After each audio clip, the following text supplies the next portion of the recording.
when I watch some of your tweets, I don't know if you've announced this or not. I don't know if you've joined AIPAC. I don't know if you are, if you are an advisor for them. Let me read some of these tweets. Muslims aren't the problem. The open borders and motherfuckers and the media attacking nationalism, pushing DEI, transgenderism, and destroying moral values are the problem. August 4th. If you don't put America first as a U.S. politician, you are committing treason. Supporting Israel is bad for America. Netanyahu is a convicted war criminal, and Israel is not our ally. We fought way too many wars for Israel, and we certainly don't need to give them any more money. July 25th. These idiots have ruined movies. Everything they put out is literally propaganda. And then all of a sudden, we got scripture here. For what shall it profit? For what shall it profit a man if he shall gain the whole world and lose his own soul? Is this recent comments you're making about Israel a recent thing, or have you always had these beliefs? In this clip from Dan Bilzerian's podcast, he has Patrick Bet David on his show, in which they discuss the Israel and Palestinian conflict and the beliefs that Dan actually holds. Now, I'll be very honest, I have never really been a big fan of Dan Bilzerian just because I thought he was just some super rich, unorthodox guy that doesn't really connect with anybody. But to be honest, within this clip, he's proven me completely wrong in a great way. So without spoiling anything, let's just get into this clip. There's a ton of awesome points that I'll be giving you my opinion on as we go through it. So let's get into it. It's more recent. I didn't really realize what a problem it was until recently, and then everybody was scared to say something about it. My brother told me, like, you can't say anything about it. They'll fucking kill you. Like, everybody basically said that I couldn't say anything about it. And actually now they're like literally like trying to like kick me off the board of my company because of those tweets. So like, shit. Yeah, I've definitely had a lot of like negative pushback, a lot of my Jewish friends, but I don't give a fuck. It's like one of those things where I know that it's the right thing. And the fact that everybody else is scared to say it makes me, feel obligated to be vocal about it. Why do you think it's the right thing? Because I know that they're a fucking parasite. Like, they provide the U.S. absolutely no value. They've done so many thand that, would constitute, an act of war against us. I mean, USS Liberty, Lebanon Affair, I mean, I can go on and on and on and on and on. But, I think they knew about 9/11. I think they had JFK assassinated. The first thing that he wanted to do, right before he died was, make AIPAC a foreign entity, and not allow them to have nukes. And then all of a sudden this fucking guy's dead. And Jack Ruby, who is Jack Rubenstein, I mean, it's just like, and then you just, I don't know, man, I can't ignore all the shit that they've done. They sold our secrets. Netanyahu lied to us about weapons of mass destruction. We fought all these fucking wars. My friends have died over there. Like, and I just look at what they provided us with, and it's fucking, it's not nothing. It's like a negative, it's not, even if they just didn't do jack shit, that would be, bad, but they've actually done things to hurt us over and over and over again. So like this whole thing of they're our greatest allies, just complete fucking bullshit. And, we send them $100 billion, then they send AIPAC $100 million, and then they distribute it to our politicians, and every politician has a little fucking AIPAC handler walking around and telling them what to fucking say and how to vote. And it's just like, look, I'll donate like $100,000 to politicians, and they call me up like, hey, you need anything? Like every week. I don't need shit. I fucking sit on my ass. I don't do anything. I don't care. I don't fucking break any laws. I don't need any favors. Like, I just gave it to them because I didn't want to see any more fucking retard, Democrats in there. So, but that's 100,000. Like, what does 100 million buy you? How many fucking phone calls do those guys get? And so like, I just know how it works, and the system is broken. Like, these people get into office and they don't have very much money, and they get out of office with fucking tens or hundreds of millions of dollars. It's not a fucking accident, right? Is that an Israel thing, or is that anybody? Because China's doing the same thing. China doesn't have they don't have an AIPAC.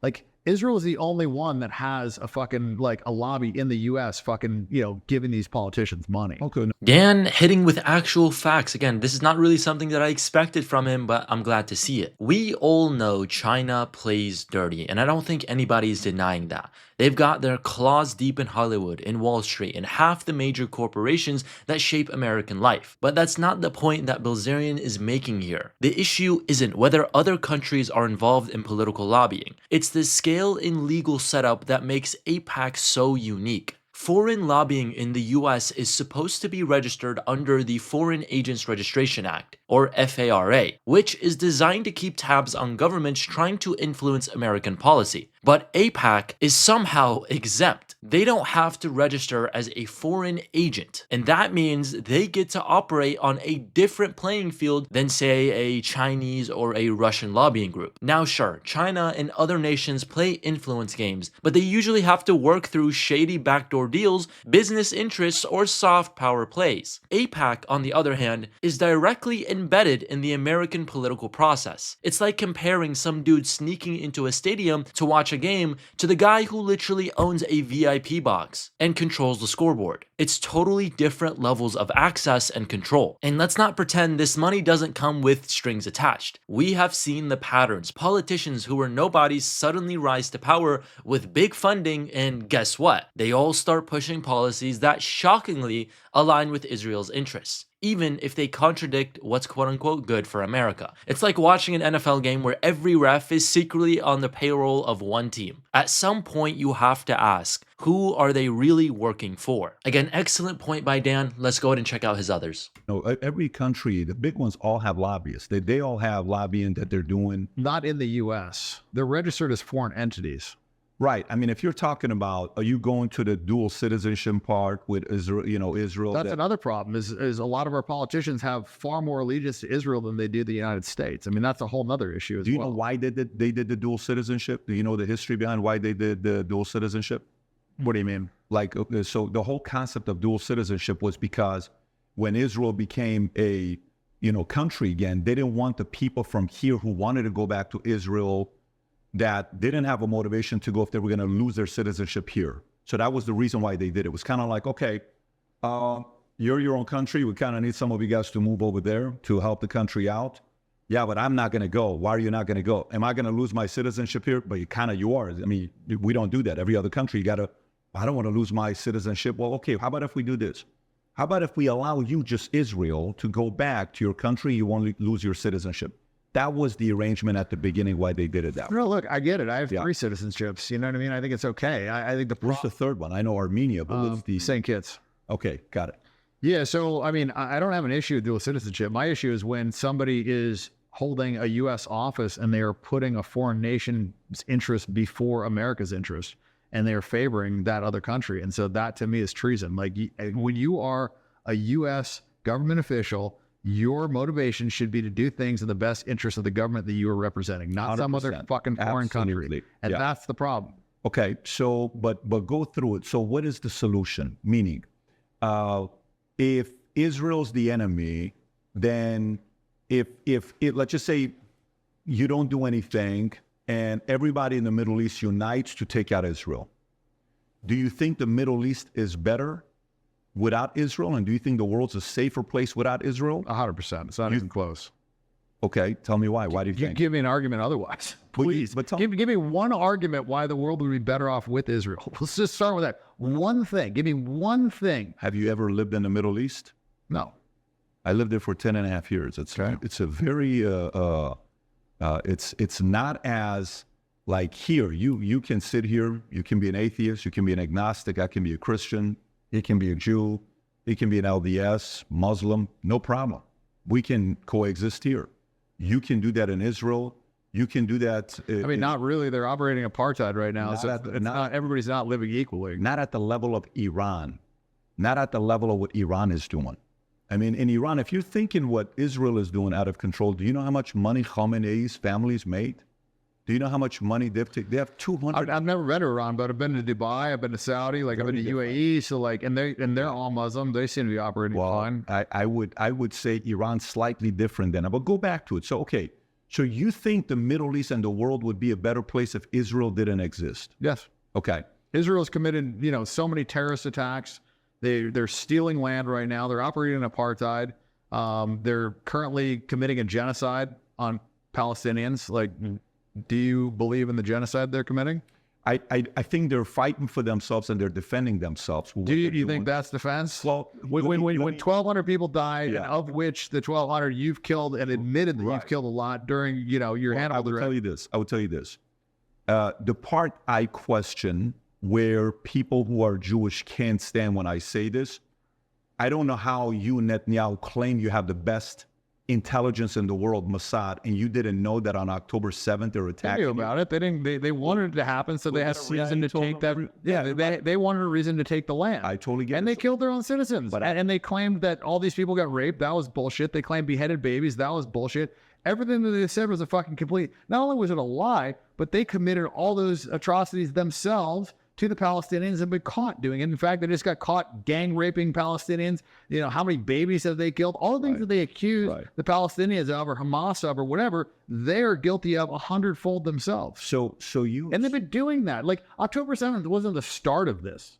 Like the start of this was Nakba. They've done so many different. Disagree. Yeah, I don't disagree. Yeah, so I mean, this is not like, it's not like October 7th is like, it's all of a sudden they just came over there unsolicited and just killed people. Like they have been killing Palestinians for years and years, operating two sets of justice. You know, it's like this ending of this clip that I'm going to be sharing is honestly where Bilzerian fully steps into the fire. He's flat out saying Israel isn't just an ally that makes some mistakes, it's an active bad actor on the world stage, in which he first initially talks about them committing terrorist attacks. If you don't know, in 1967, Israel bombed an American Navy ship, killing 34 US servicemen and injuring over 170. They claimed it was an accident, except multiple survivors and even former US officials have said there's no way that's true. Then there's the Levin affair. In the 1950s, Israeli operatives literally bombed US and British buildings in Egypt and tried to blame it on Arab groups to push the West into conflict. I mean, that's the definition of being caught red-handed. And these aren't conspiracy theories. These are declassified historical events.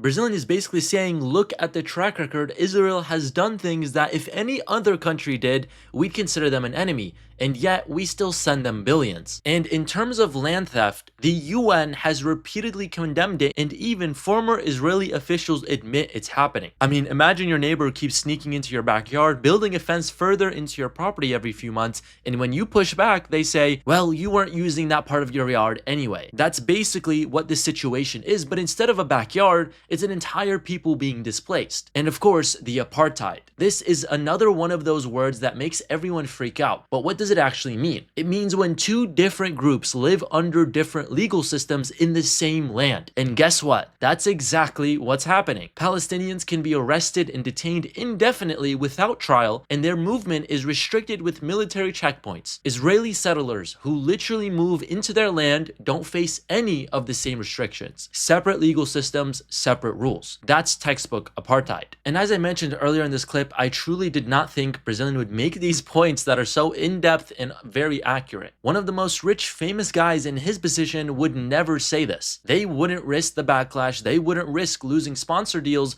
or whatever. He even says his own brother warned him not to speak out because it could get him killed. Just think about that. What does it say when a guy with hundreds of millions of dollars who built his whole brand on not giving a single F is still hesitant to talk about this because of how radioactive the topic is? When people react this strongly to a conversation, you have to ask, why? If the counterpoints were so solid, wouldn't it be easy to debate? Instead, most people just try to shut it down completely. So Bilzerian's main point here is pretty clear. This isn't about defense. This isn't about helping an ally. This is about a one-sided, rigged system where the US bankrolls a country that actively undermines us, and no one is allowed to talk about it. That's a bomb of a take, but whether you agree or not, you have to admit he's saying things that no one else in his position would dare to say.